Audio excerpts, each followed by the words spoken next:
দ্বাদশ শ্রেণীর প্রিয় শিক্ষার্থীরা, আজ আমি তোমাদের কাছে ডিজিটাল বর্তনী এই অধ্যায়ের দশমিক সংখ্যা পদ্ধতি, দিক সংখ্যা পদ্ধতি ও এই সংক্রান্ত দশমিক সংখ্যা থেকে দিক সংখ্যায় রূপান্তর ও দিক সংখ্যা থেকে দশমিক সংখ্যা রূপান্তর এই সংক্রান্ত আলোচনা উদাহরণ সহযোগে দেখাবো। তোমরা এগুলো ভালো করে শোনো ও বোঝার চেষ্টা করো। শুরু করছি ডিজিটাল বর্তনী বা ডিজিটাল সার্কিটস। প্রথমে ডিজিটাল সংকেত বা ডিজিটাল সিগন্যাল বলতে কি বোঝায়? তোমরা দেখেছো যে অত্যাধুনিক যে সমস্ত বৈদ্যুতিক যন্ত্র আছে, যেমন ধরো ক্যালকুলেটর, কম্পিউটার, এসবের ক্ষেত্রে ইনপুট সংকেত ও প্রাপ্ত যে আউটপুট সংকেত, অর্থাৎ ইনপুট সিগন্যাল এবং আউটপুট সিগন্যালের দুটো বিচ্ছিন্ন অবস্থা থাকে, যেটাকে আমরা ডিসক্রিট স্টেট বলি।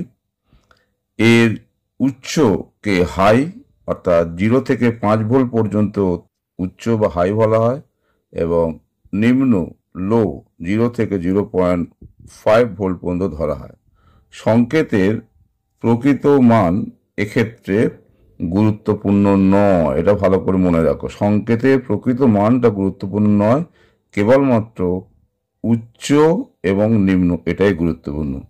এই দুটো বিচ্ছিন্ন অবস্থাকে 0 ও 1 এই দুটি অঙ্ক দ্বারা সূচিত করা হয়। 0কে নিম্ন বা লো এবং 1কে উচ্চ বা হাই ধরা হয়। একে ধনাত্মক যুক্তি বা পজিটিভ লজিক বলে, যা প্রচলিত। এবার কেউ যদি উল্টোটা ধরে, অর্থাৎ 0কে উচ্চ এবং 1কে নিম্ন সেটাও ধরতে পারে, সেক্ষেত্রে এটাকে আমরা বলবো নেগেটিভ লজিক। Negative logic. তবে পজিটিভ লজিক অর্থাৎ 0কে লো এবং 1কে হাই এটাই বেশি প্রচলিত। নেক্সট আমি আসছি দশমিক ও দিক সংখ্যা তত্ত্ব, অর্থাৎ ডেসিমাল ও বাইনারি নাম্বার সিস্টেম এই সম্পর্কে। তোমরা নিশ্চয়ই জানো, দশমিক সংখ্যা বলতে সাধারণত 0 থেকে 9, অর্থাৎ 0, 1, 2, 3, 4 থেকে 9 পর্যন্ত এই 10টি যে অঙ্ক বা ডিজিট, এগুলোকে আমাদের দশমিক সংখ্যা ধরা হয়। এবং কোনো সংখ্যা পদ্ধতিতে যতগুলি অঙ্ক ব্যবহৃত হয় তাকে ওই সংখ্যা পদ্ধতির ভূমি বা নিধান বা র্যাডিক্স, বেস বা র্যাডিক্স যে কোনো একটা তোমরা বলতে পারো। তাহলে দেখো, দশমিক সংখ্যা পদ্ধতিতে যেহেতু 10টি অঙ্ক ব্যবহৃত হয়, 0 থেকে 9 পর্যন্ত 10টি অঙ্ক ব্যবহৃত হয়, তাহলে দশমিক সংখ্যা পদ্ধতির ভূমি নিশ্চিতভাবে হচ্ছে 10। ওকে, এবার ঘাত বলতে আমরা কি বুঝি এটা তোমরা দেখো। ঘাত বলতে ব্যাপারটা কি বুঝি? কোনো পূর্ণ দশমিক সংখ্যার সর্বাধিক ডান দিক থেকে বাম দিকের অঙ্কগুলি হলো 10-এর ক্রমবর্ধমান ঘাতের সহগ বা কোফিসিয়েন্ট। এটাকে সবথেকে ভালো যদি একটা উদাহরণ দেবো, দেখো 2748, একে আমরা প্রথমেই ভাঙতে পারি 2000 প্লাস 700 প্লাস 40 প্লাস 8, যেটাকে আমরা এইভাবে লিখেছি 10-এর ঘাত অনুযায়ী। প্রথমে 3, 2, 1, 0। দেখো 2748কে আমরা 10-এর ঘাতের অনুযায়ী আমরা লিখেছি, হাই থেকে লোয়ের দিকে এইভাবে লিখেছি। তাহলে এক্ষেত্রে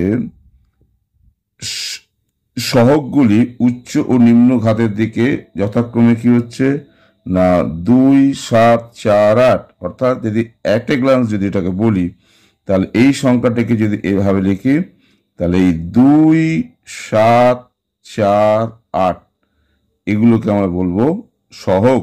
আর 3, 2, 1 এবং 0, 3, 2, 1 এবং 10 টু দি পাওয়ার এক্ষেত্রে হচ্ছে এটা 0, এটাকে আমরা 0 ধরে নিচ্ছি। তাহলে এটাকে আমরা বলবো ঘাত। তাহলে সহগ এবং ঘাত এই ব্যাপারটা নিশ্চয়ই পরিষ্কার হলো।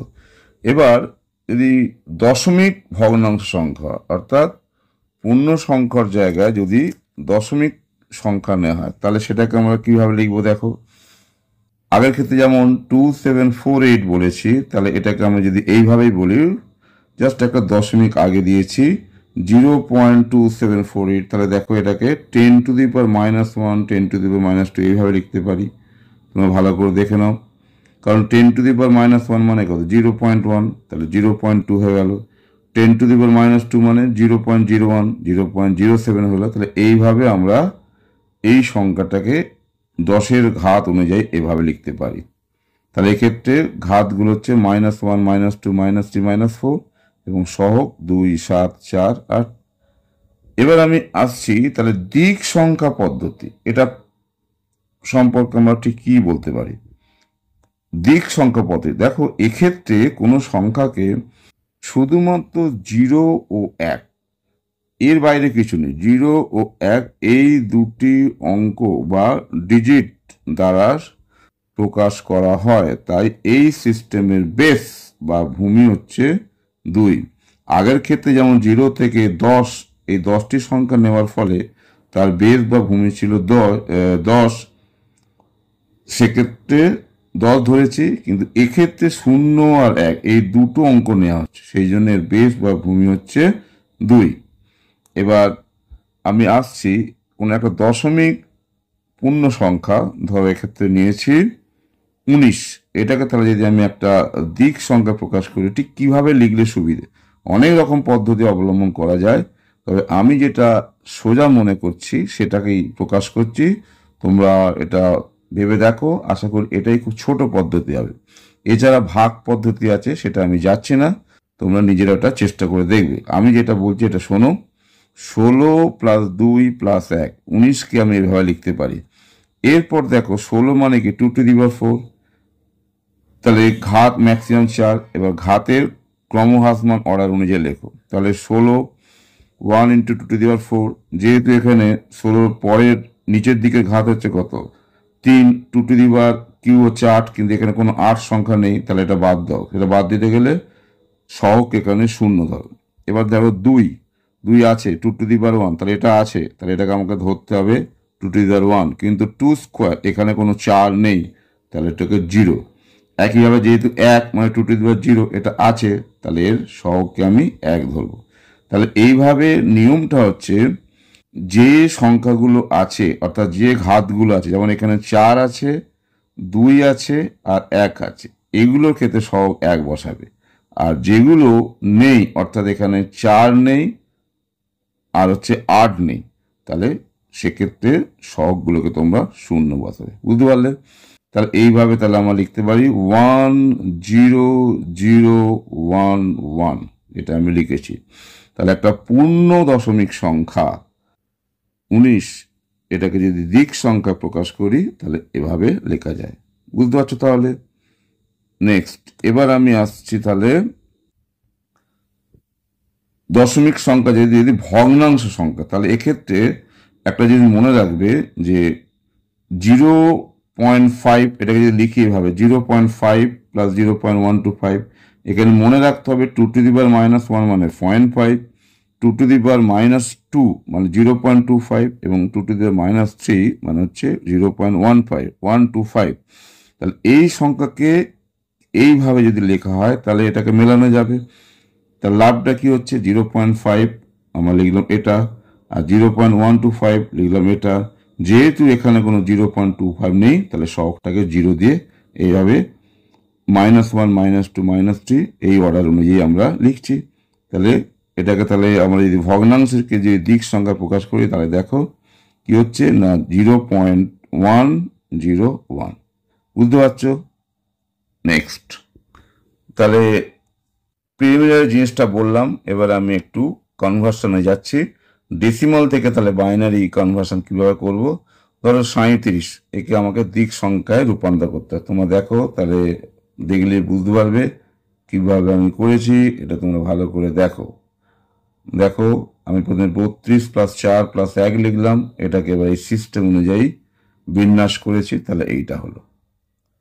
একইভাবে ভগ্নাংশকে দেখো 0.75, তাহলে আমার লেখার সুবিধার্থে আমাকে এইভাবে লিখতে হবে। কেন এইভাবে লিখলাম, কারণ এখানে 5 0.5 আর 0.25 এর যোগফল 0.75, তাহলে এটাকে আমি প্রথমে এভাবে লিখবো, তারপর সহগ অনুযায়ী এটাকে এভাবে লিখলাম। তাহলে দেখো 0.11 বেস 2, বুঝতে পারছো? তাহলে এবার তোমরা নিজে এটাকে টেস্ট করে দেখো, নিজে এটা করে দেখো। আমি এই দুটো দিলাম, তিনটে সংখ্যা দিলাম ভগ্নাংশ সংখ্যা, এদের করসপন্ডিং বাইনারি সংখ্যা কেমন হবে তোমরা নিজে করো। এবার আমি এমন সংখ্যা দিচ্ছি যেটাতে দুটোই আছে, অর্থাৎ পূর্ণ দশমিক সংখ্যা এবং ভগ্নাংশ সংখ্যা। তাহলে এটাকে তুমি দুভাবে করতে পারো। প্রথমে এটা করে এটার রেজাল্ট এলো। এবার 0.625 করলে দেখো কি আসছে, না এইটা আসছে। এবার দুটোকে তোমরা একসঙ্গে যদি করো, মানে এটা পয়েন্ট এটা করলে তাহলে এটা পয়েন্ট এটা হবে, যেটা আমি করে দেখিয়েছি। তোমরা তাহলে এটা ভালো করে দেখে নাও। এবার একইভাবে রিভার্স প্রসেসটা দেখো, বাইনারি থেকে ডেসিমাল পরিবর্তন কি হবে তোমরা এটাকে ভালো করে দেখো। এই যে আমি বলেছি, তাহলে 0 1 2 3 4, তাহলে ম্যাক্সিমাম ঘাত হচ্ছে এখানে 4। এবার 4 3 2 1 0 এইভাবে ক্রমহ্রাসমান লিখেছি। এবার যেগুলো আছে সেগুলোর ক্ষেত্রে 1, আর যেগুলো সব নেই 0। এইভাবে লেখার পর তোমরা সরলীকরণ করলে 21 আসছে। একইভাবে এর ক্ষেত্রে হবে -1 -2 -3, সেটাই আমি লিখেছি। দেখো পরপর স্টেপগুলো ভালো করে দেখো। তাহলে হলো কত, 0.875। তাহলে কনভার্সন যদি করতে বলে তাহলে এখান থেকে আমি এটা কিভাবে এলো সেটাকে দেখিয়েছি। প্রথমে এইটা মানে হচ্ছে 21, এইটা মানে হচ্ছে 0.875। এবার দুটোকে আমি একসঙ্গে লিখেছি। এবার দুটোকে তুমি সরাসরি এভাবেও লিখতে পারো। দেখো পর লিখে গেছি, তোমরা দেখো একভাবে করে গেছি। নিজে বুঝে দেখো, ভালো করে দেখো, তাহলে নিশ্চয়ই তোমরা বুঝতে পারবে কিভাবে জিনিসটা হলো। এবার তোমরা নিজে করো, আমি দুটো হোম টাস্ক দিচ্ছি, তোমরা এগুলো ভালো করে দেখো, দেখলে আশা করি বুঝতে পারবে। এছাড়া তোমরা অনেক রকম কোশ্চেন ব্যাংকে বা টেস্ট পেপারে এরকম অনেক অঙ্ক দেখবে, binary to decimal, decimal to binary. আশা করি তোমরা করতে সমর্থ হবে। তাহলে আজ এ পর্যন্তই।